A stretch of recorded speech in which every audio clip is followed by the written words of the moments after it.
You remember the sound of a door closing behind you. Not a parent closing it, you. You let yourself in. You had your own key, maybe on a string around your neck, maybe stuffed deep into your backpack pocket where you could always find it by feel alone. You opened the door to a quiet house. No one called out. No one asked how your day was. And you were fine. You put down your bag. You went to the kitchen. You made something to eat, probably something simple, something you had figured out on your own. You turned on the television. The static crackled before the picture came in. You sat with that noise. You let it fill the room. Outside, your neighborhood existed in a way that neighborhoods do not exist anymore. You could leave. You could ride your bike somewhere with no way for anyone to reach you. You could disappear for hours into backyards and empty lots and the woods behind someone's house. And the rule was simple: be home when the streetlights come on. Nobody tracked you. Nobody worried out loud. You came home, you were fed. You did your homework alone, and that was the shape of a day.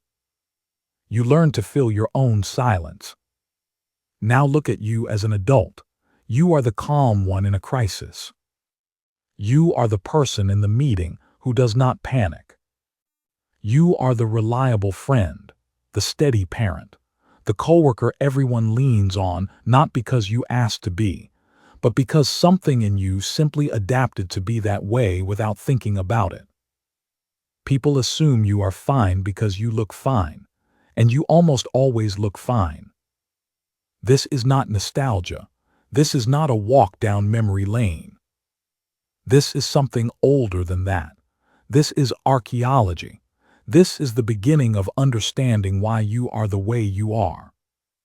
People have called you detached, cynical, hard to read emotionally. And if you are honest, you have probably let them believe that, because it was easier than explaining the thing underneath it. Here is what actually happened. When children grow up with a high degree of independence, real independence, not the managed kind, they become deeply familiar with consequences very early, not in a classroom, in real life. You made a bad decision, and you felt it. Nobody was there to cushion the landing or talk you through what went wrong. You figured it out, you adjusted, you moved on. You were not dramatic about it, because there was nobody to be dramatic in front of. You assessed situations quickly, not because you were gifted, but because nobody was coming to rescue you immediately. You learned to read a room before you walked into it fully. You understood risk not as something explained to you on a safety poster, but as something you felt in your body because you lived close to it. You became practical before you became emotionally expressive. And that is a specific kind of development that leaves a specific kind of mark. You are not cynical, you are calibrated. There is a real difference. Cynicism is bitterness dressed up as wisdom. What you have is something quieter, a finely tuned radar for what is real and what is performance. You were not raised to broadcast your feelings. You were raised to manage them, and you became very, very good at that. The part nobody ever said out loud, that is a skill, an exhausting one, but a real one. Something was happening in the world while you were growing up that nobody sat down and explained to you properly. Marriages were ending at a rate that felt new and alarming. Economic certainty was shifting in ways adults could not quite name. The news carried a particular kind of tension. Cold War shadows, public figures failing publicly, trust in systems quietly eroding. Adults around you were stressed in ways they could not entirely hide, even when they tried. You absorbed all of that without a vocabulary for it. And so you did what emotionally intelligent children do when the world feels unstable and nobody is helping them process it. You found armor. For Gen X, that armor was irony. It was humor. It was the dry comment at the back of the room, the raised eyebrow, the joke that signaled, "I see what is happening here, and I am not going to be naive about it." Sarcasm became a way to hold anxiety at a safe distance. You laughed at things because fully feeling them would have been too much. That was not dysfunction. That was adaptation. You also developed a very specific relationship with authority. Not rebellion exactly, something more precise than that. You learned, through direct observation, that a title does not equal competence, that someone in charge is not always someone worth following. You trusted what people could actually do far more than what they claimed to be.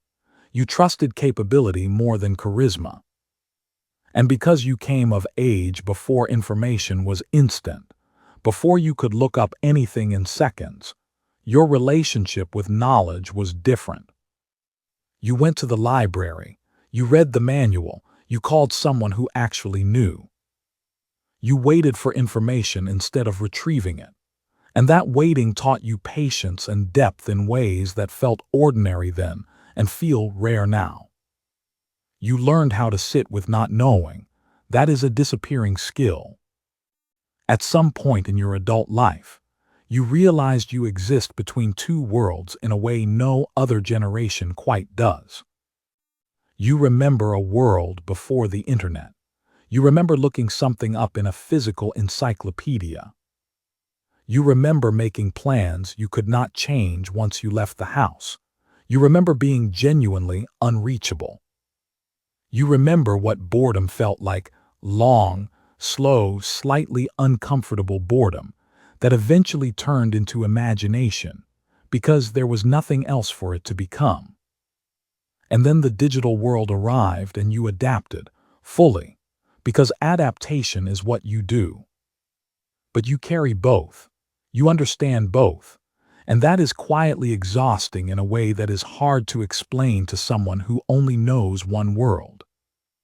Then add the other layer. Many of you are now holding two generations at once.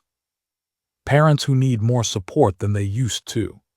Children who need emotional presence and vocabulary and intentional parenting that looks nothing like what you received.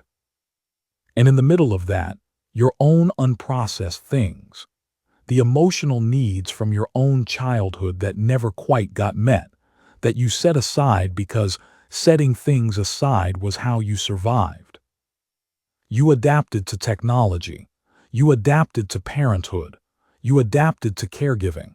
You kept adapting quietly without anyone really noticing how much you were carrying.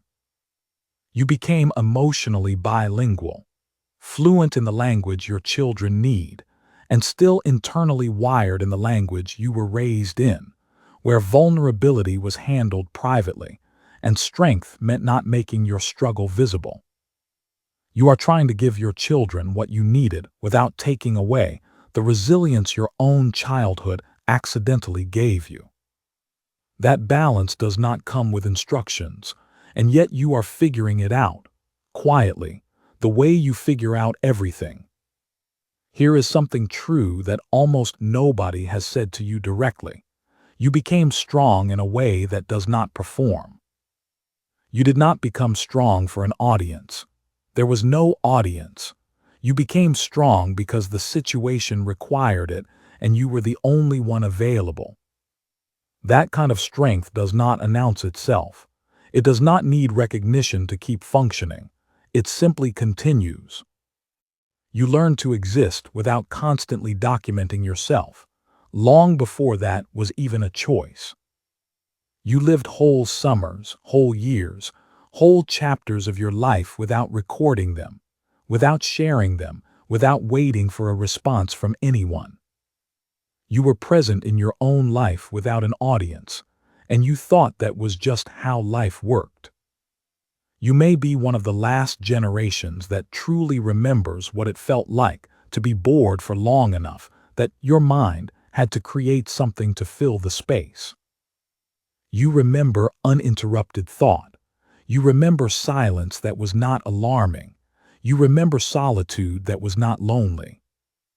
And then the world became very loud, very fast, very watched. And you moved through it because that is what you do. But part of you never stopped knowing what the quiet felt like. You carried the transition between the old world and the new one. You translated between generations that could not quite speak to each other. You held both, the analog and the digital, the emotional and the practical, the world your parents knew and the world your children are growing up inside. Bridges are rarely celebrated. People cross them without thinking. They only notice a bridge when it is gone. You spent decades holding worlds together, quietly, without expecting anyone to acknowledge it, without needing them to. That is not a small thing, even if it was never made to feel like anything at all. If this hit home for you, please subscribe.